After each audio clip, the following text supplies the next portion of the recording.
Assalamualaikum warahmatullahi wabarakatuh. Hamdan wa syukron lillah.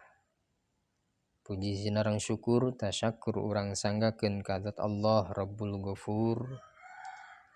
Shalawat mi wasalam mugia dilimpah curahkeun ka baginda alam habibana wa nabiyana al-karim Kangjeng Nabi Agung Besar Muhammad sallallahu alaihi wa alihi wasallam.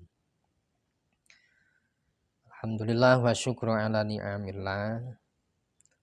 Dari saat tarusan bini pada ngaguar salid berkawis lafad Bismillahirrahmanirrahim. Dina lafad Bismillahirrahmanirrahim tiasa hukumna janten kabagi kana 5 bagian. Mana hiji nalika jalmi ngaoskeun Bismillahirrahmanirrahim tiasa pangkatna jadi haram. Nu kadua tiasa jadi wajib, nu katilu tiasa janten sunah, nu kaopat tiasa janten makruh, nu kalima tiasa janten mubah pangkatna. Mana ngaoskeun Bismillahirrahmanirrahim anu janten pangkatna haram. Contoh nalika jalmi ngaoskeun Al-Qur'anul Karim. Pas pertama dibuka ternyata eta surahna, ternyata eta ayatna adalah surah At-Taubah. Maka nalika ngaoskeun eta Al-Qur'an pas pertama na surah At-Taubah tekenging urang ngaoskeun pertama na Bismillahirrahmanirrahim. Nalika jalmi ngaoskeun bismillah dina surah At-Taubah maka pangkatna janten doraka. Tekenging. Naon ari ngaran ayeuna haram? Ceuk Sundana nalika dipidambel jadi siksaan, nalika ditinggalkeun matak janten ganjaran. Atanapi sapertos kieu jalmi ayeuna bade maok. Maok naon wae. Sok sanajan buktosna eta diwangsulkeun deui gagasab.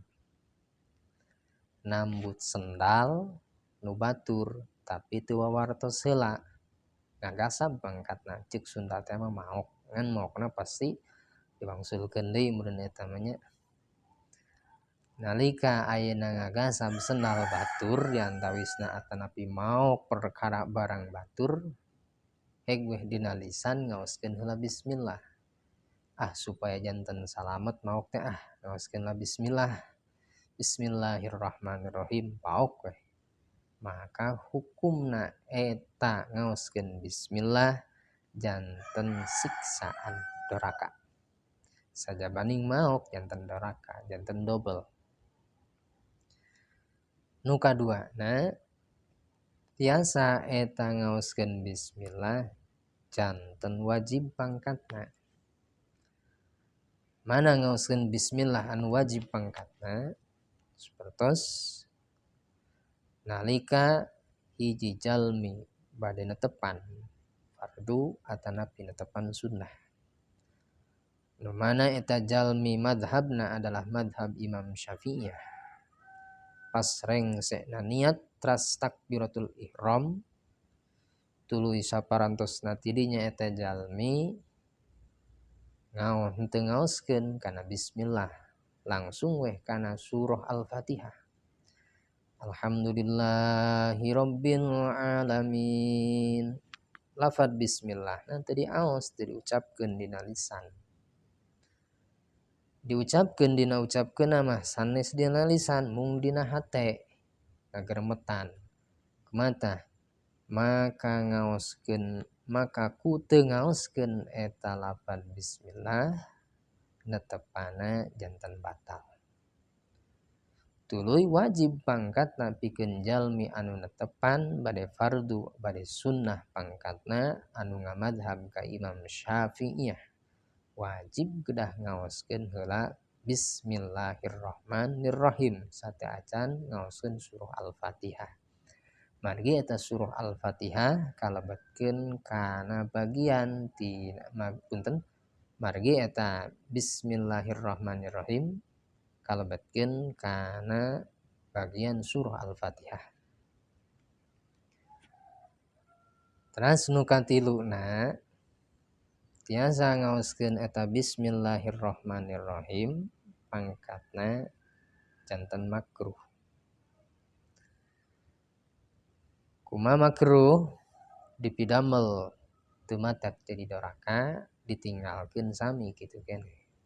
Dipidamel teu matak janten ganjaran ditinggalkeun teu matak janten doraka makruh. Mana sapertos bade ngaroko. Bade ngaroko supados ngaroko teh nikmat karaosna. Ngaoskeun bismillah. Teu eta hartosna makruh ngaoskeun bismillah. Atanapi nalika jalmi ayeuna cicing di mana patempatan anu mana eta teh tempat anu gareuleuh. Cicing di eta tempat misalkeun tuluy eta jalmi teh dina lisanna ngaoskeun bismillahirrahmanirrahim diucapkeun. Bade calik tapi eta calikna di dinya di hiji tempat anu mana eta tempat ceuk batur teh geuleuh pangkatna. Seueur ayeuna tai kotok, tai naon wae, bangke jeung sajabana. Urang teh hayang calik istirahat. Pas bade calik ngaoskeun bismillah, bismillahna diucapkeun dina lisan, maka ku ngaoskeun bismillah pangkatna janten makruh. Saterasna dina ngaoskeun bismillah aya deui nu pangkatna ayeuna sunnah. Mana bismillah anu pangkatna sunnah? Sapertos nalika ayeuna bade midamel naon wae anu eta padamelan sae mung hukum syar'iyahna, maka disunnahkeun ngaos bismillahirrahmanirrahim. Ceuk hukum syara sae dipidamelna maka tidinya sunnat diucapkeun dina lisan ngaoskeun bismillahirrahmanirrahim. Sapertos bade wudu. Bade wudu nu mana eta tempatna khusus tempat wudu. Maka disunnahkeun sateacan wudu ngaoskeun heula bismillahirrahmanirrahim.